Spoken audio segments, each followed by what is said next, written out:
you, if you were an NBA player right now, would you have mixed emotions about playing? Absolutely would. The question is, would a 52-year-old Shannon Sharp play? No, 52-year-old Shannon Sharp wouldn't play. 25-year-old Shannon Sharp would have needed to play. Shannon Sharp at 25 had 3 kids, had a grandma and a sister that was needed to see Shannon Sharp support. Okay. So financially, Skip, I would have had no choice. I know how passionately you believe in the new Black Lives Matter cause. Yes. So I know how conflicted you would have been even at 25, right? Absolutely, Skip. But even at the cause, I had put myself and assumed responsibility for people that were counting on me. And I understand that my community was counting on me also. Correct. But the first obligation, it was to the family. Yep. And then I would deal with what I needed to do with the community after that. So, yes, I would have been very conflicted. And I love Fred VanVleet's honesty because he's absolutely 1,000% right. He has an obligation to his family, and he understands that this comes at a very trying time, that what we see going on in America and around the world, and we see the movement and the steam that this thing has picked up, and you don't want to lose that, Skip. You don't want to lose that momentum. And he's like, man, we're going to lose. I know we're going to lose some of this momentum.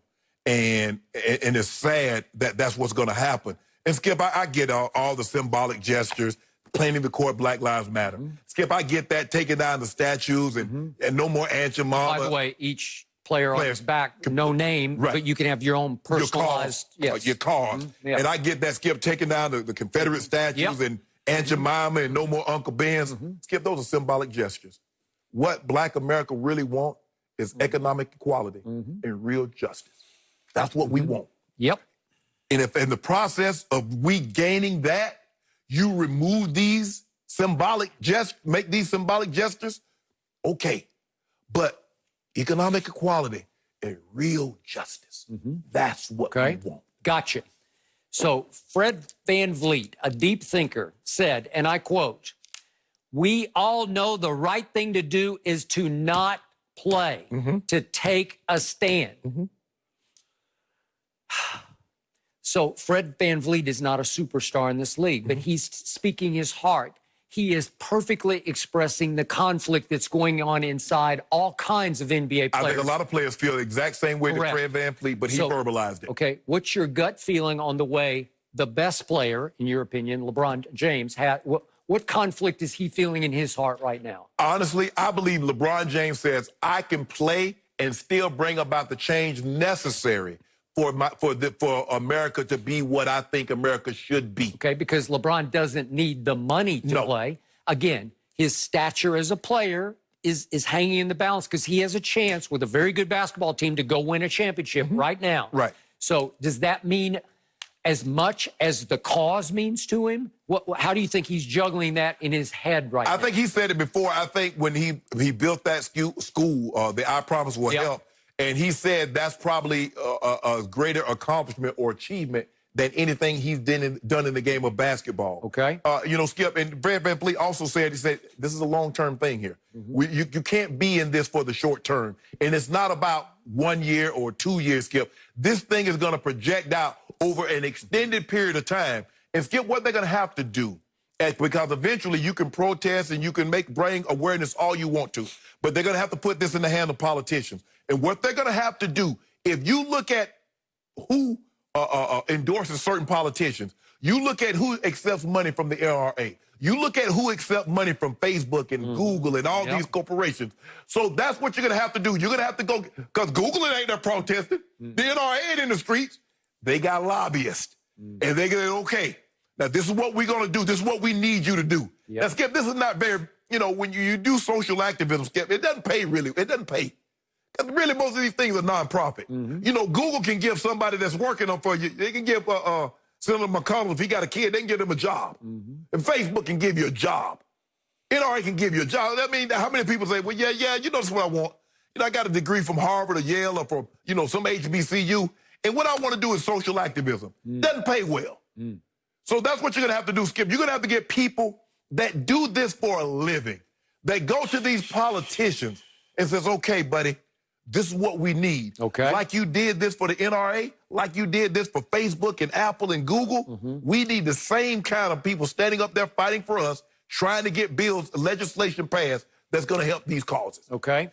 So the question becomes, number one, obviously you cannot let BLM fade. You can't refocus on basketball to the detriment of this cause.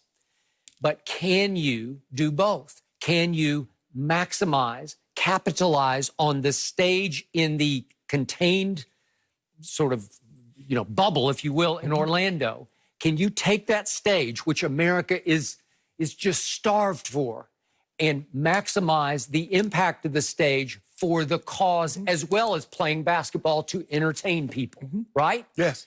Can you? Yes, I believe you can. Yeah, absolutely. It's going to be a great stage. I believe LeBron will capitalize on the stage. He will seize the stage. He'll be doing interviews at shoot-arounds and post-game, and I think he will be great at that. I think he will be powerful. Skip, to give you an example, I believe Muhammad Ali would have fought had they let him while he was going through this process, but he couldn't fight. Right. They said, you cannot fight. I believe Muhammad Ali would have still fought while dealing with what he had to deal with. But he was just a conscientious objector. Right. You're talking about, I don't have any quarrel with them Viet Cong, right? Right. So he said, I'm not going to Vietnam. Right. But I'm saying, though, Skip, they said they outlawed where he couldn't fight. Yeah. So I believe even though while he wasn't going through that, while it was being played out through the Supreme Court, I believe he would have fought if he could have had an opportunity. Okay, he didn't become stationed. He didn't stop fighting because he wanted to. But for 3 years, Ali traveled the country and spoke for his cause at the time, and he was sort of a lone wolf in the cause. Right. But he spoke for rights, for racial rights in America, and he was a trailblazer in the 3 years he could not fight. That was with Dr. King. He protested, but he still got up in that pulpit on Sunday. Yes, he did.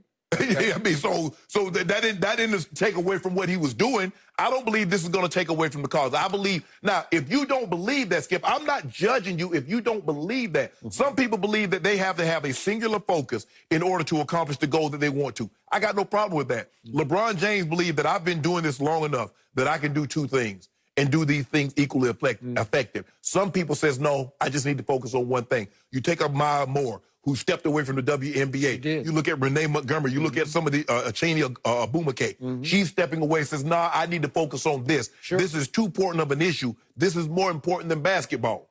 Got no problem with it. Bless their heart. I'm glad. But I believe that, Skip, this is going to be projected out over an extended period of time. And at the end of the day, Skip, protesting, but we're going to have to get in front of the politician. You're going to have to get that's fine. I disqualified myself early on, and I told you, selfishly, I want them to play basketball. I think there's a part of you that wants them to play basketball. We miss it dearly. They're not good at it. They're great at it.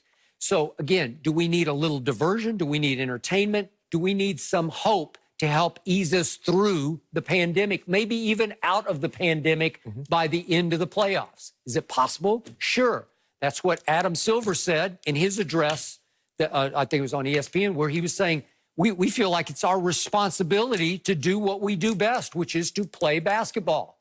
Again, Fred VanVleet is saying, well, yeah, but we don't, not to the detriment of taking the focus off what we also do very well, which is campaign for this cause. We are some of the most powerful voices in all of this country. Well, again, hand in hand, maybe you can use your vocal cords while you're in Orlando playing basketball and doing what you do great. I believe you can do both, Skip, and hopefully these guys can do both and this cause. But at the end of the day, Skip, I've heard a lot of corporations, Black Lives Matter. Our brothers have been for 400 years. I'm going to see your hiring practices. I'm going to see the diversity that you implement and to see if the rhetoric that you spew, if it's backed up by your actions. That's what I'm going to be looking for. Now, I heard what you said. There's a lot, Skip, there on IG and on Twitter, and you see all these comments and taking out ads and everything. I'm going to see, because I see better than I hear. I got you. Just the beginning. And remember, teams do have to submit their rosters to the league by tomorrow. So we'll have to see who is in, who's out. Tom Brady saying that his defining moment was not winning a Super Bowl. Interesting. He's had so many moments. I wonder what it is. We'll tell you next.